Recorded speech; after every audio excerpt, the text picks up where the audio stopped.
Hey guys, welcome back. This is Library of Orthanc, LOTR TCG. Got a fun video today for people who love the Fellowship Decipher block format. And what this is the World Champion deck from the second World Championships. So not a lot of people know second World Championships was Towers standard, so that was all of the Towers, 2 Towers sets, plus all of the Fellowship sets.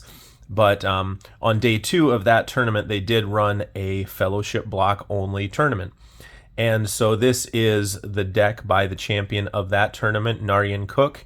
And this is card for card taken from his list, which I will link below. But yeah, this has... again, this is just Fellowship block, Decipher, meaning, no bans, no V cards, no errata, nothing like that. So just playing the cards as they are. So I'm going to walk you through this. This is a Horn deck. And so for people who don't know what that is, it's based around Horn of Boromir and allies. And this one in particular I love because it's a Horn of Boromir deck, but it's also a Last Alliance deck. So it really combines both of those synergies of Last Alliance and the Elf bonus along with the Horn of Boromir. So, and then for the Shadow side, you'll see is a fairly standard Moria Swarm. But yeah, let's go ahead and walk through this list. So this is the roughest deck you'll probably see on my channel in the sense of you see here no sleeves, some lightly played cards, no foils, but we're doing this today just for the deck tech and the strategy of it. So first off here, the ring bearer is Frodo, son of Drogo. You almost never see this, and I almost wonder why we're using it, because you can heal Frodo, which is not that critical. We are starting, though, one companion with the Frodo signet, Merry, friend to Sam.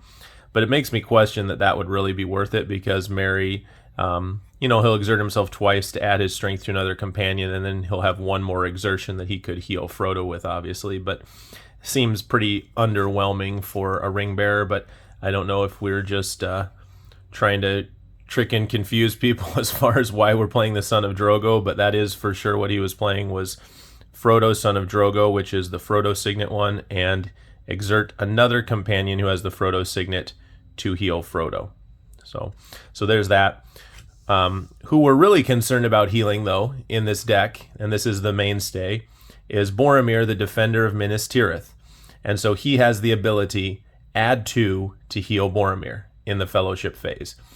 That is not, at the start of the phase, that is not limited, so you may do that twice every turn, so you can add 4 to heal him twice if need be. So that's just a nice, super solid for Horn exertions. And Merry, friend to Sam, is just the best companion that you can get for 1 Twilight. So that's why he's in here, is we're really wanting to start this Boromir, and then Merry just costs 1, so he matches up really well. So there's our starting Fellowship. Definitely a unique starting Fellowship. Like I said, you'd rarely, if ever, see that Frodo, and then the Boromir, obviously, it makes sense, and then Merry just rounds it out. So there's your starting Fellowship. Then getting into the Free People's cards, starting with our companions. This is the lightest companion deck that I have ever seen. There are 3 Aragorn, Ranger of the North. He's going to be your other key companion. And then there is 1 Arwen, 1 Legolas, 1 Sam. So again, these guys are splash elf companions because they're elves. And then Sam, obviously, when we're playing with no errata or bans, is just great for taking off burdens and splashing for that. So there's our 3 splash companions, and then 3 Aragorns. So that is the totality of all the companions we're playing in this deck. And this is a 40-card deck. So very unique strategy there. So then where we do see some more punch is in our ally department.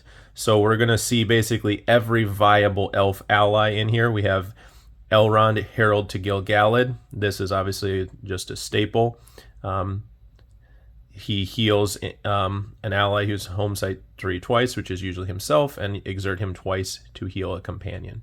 So we have 1 copy of that. And you'll notice because of the horn strategy in here, we're running only 1 of each of these allies. We have 1 Elrond, 1 Rumil, he is the archer for orcs, 1 Saelbeth. This one is unique because, again, we're playing in a format where Uruk-hai are incredibly dominant. So we're literally playing this guy because he's basically an Uruk-hai pump, or excuse me, pump against Uruk-hai. Galadriel, the Lady of Light. She can make all these elves play for free. Orifin, he is the Uruk-hai wounder. And Celeborn, he is the one who heals other allies. So that is our elf allies. Got a full 6 elf allies. So 6 companions, 6 elf allies. And then rounding off the allies is Filbert Bolger, the wily rascal. Again, just a staple of this format. But towards the end, you can kill him off with the horn. So there is the allies. Now moving on to our possessions. We have, of course, the Horn of Boromir. Again, for those of you who don't know about this, exert Boromir and spot an ally. Until the regroup phase, that ally is strength +3 and participates in archery, fire, and skirmishes. So this is just absolutely fantastic. Like I said, we're playing allies that are useful on their own anyways. They get bonuses with Last Alliance, and if their most useful ability is to throw themselves in front of an Uruk-hai, they can do that as well. So this is just so versatile. This is what allows us to get away with playing only 5 companions, is being able to have all of our allies participate in skirmishes. So we do have that in there twice just because that's such a key card. But like I said, if you don't draw that, your allies are still very useful on their own for those 2 other purposes. Then we do have Blade of Gondor for Boromir, and triple Flaming Brand, 1 for him, or load 2 on him until you get the blade, and then also for Aragorn, of course. So we've got, that's kind of the Boromir package. Then the Aragorn's got the Ranger's Sword, the double Gorn Bow, and double armor. Again, 1 for Aragorn, 1 for Boromir, ideally. So what you're trying to do here is tank up an Aragorn, tank up a Boromir. Those 2 are just going to be huge companions, and then everything else is either just a splash companion that you sacrifice, or it's your allies that you throw in front of things as well, using the Horn's ability. Then we have Sting, Frying Pan. So this is our Frodo package then, Sting and Frying Pan. Thror's Map, ×2. This one did get an errata actually that is effective, which basically says you have to discard the map when you use it. So we do have 2 in there. My guess is this is very critical to not have the Anduin Confluence come down, the one that says Site 7, discard every ally. We want to keep our allies alive, especially for our Site 9. So we want to make sure that we play the Site 7. Then Elbereth Gilthoniel. Again, I don't know how to pronounce that, but I'm saying it how I can. So 1 copy of that. And then again, this is very critical to the deck. 2 copies of Last Alliance. Again, 1 for Aragorn, 1 for Boromir. So again, a very efficient deck here in terms of the synergies. I just love the synergies between the Last Alliance, the Horn, the allies. It all works together so well. And then just rounding it out, we got a few events. Again, this is an Uruk-hai dominant meta, and this was very clear. There's literally running 4 Foul Creations, which is just a useless card against anyone who's not an Uruk-hai. But you have so many elf allies that this is really nice that you can exert allies to reveal your opponent's hand, discard one of their Uruk-hai, and draw 2 cards. So that's just a total meta call against Uruks. But again, if you're playing Decipher Fellowship block, Uruks are just way overpowered. I think they were like 18 or 16 of the top 18 at the Worlds. Or excuse me, 14 of the top 16, I want to say. But either way, then finally 3 Secret Sentinels. Again, taking advantage of all those extra elf allies we have, allow them to discard conditions for us. So that's the end of the Free People's deck. So Horn Last Alliance. And then the Shadow will go through a little bit quicker, I would believe, just because, again, it's Goblin Armory, Moria Goblins. So it's a fairly standard deck. So it's going to be Swarm. Got our 4 Runners, 4 Scavengers. This list even has 2 Guard Commanders. I was commenting about that in a previous video, that this card is actually pretty good, and this person obviously knew it because he played 2. Ancient Chieftain. Again, I'm not too high on this guy. Trolls Keyword. Again, he's okay if you play enough Trolls, which we do. Goblin Warrior to discard Thrarin. Goblin Scrabbler to discard the Tale of Gil-galad off of Legolas. And we do play a heavy troll package here with 3 Trolls. 1 Balrog, of course. And then also, again, this is Fellowship block, so we are allowed to play, well, anyone's allowed to play the 2 Nkeyas, but we can play 2 Nurteyas to go with that. So there's our Nazgul package, which is just busted, because this Nurteya can recur your Nkeyas, it can recur any of your Moria minions, and it's just anytime they go over 4, you just get any minion from your discard pile. Or if they go to 6, you get 2, and so on. So Nurteya is just busted, and you know these 2 guys in particular really put a chokehold on Fellowship strategies, being able to have any number of characters down, and that is one of the ways you can deal with Moria, of course, is by just putting a ton of characters down. So this package here just makes sure that if they do that they're just going to be punished for it. And then you do have a Tower Assassin to keep allies under control. And again, can recur that with Nurteya as needed. Then our Goblin Schmitter, of course, Scimitar. 4 of those. 4 Armories, never leave home without it.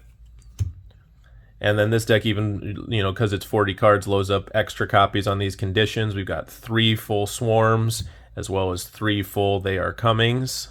This I love in this deck, just because, you know, when you're doing a 40-card deck, just cycling is fantastic. And then there's also the Boromir hate in here. They really wanted to not have Boromir be on the table, so we're running 3 copies of Such a Little Thing. So again, Boromir can be really annoying to deal with. That seems excessive to me, but again, I'm not familiar with the meta as much. But obviously, if we're playing against this deck, where Boromir is our most key companion, this keeps your opponent from doing any horn shenanigans. And then obviously it'll also just knock the Son of Denethor off the table if he's trying to pump your hobbits and keep your ring bearer alive. So nice meta call there too, I would say. Then the Sight Path, we've got the Prancing Pony, add a burden to play Aragorn. And then we've got Trollshaw Forest, Rivendell Waterfall. This is one of the few things that can actually let you go from 3 to 6 in Fellowship. It's pretty hard to do, but you know it's possible if you want to. Great Chasm.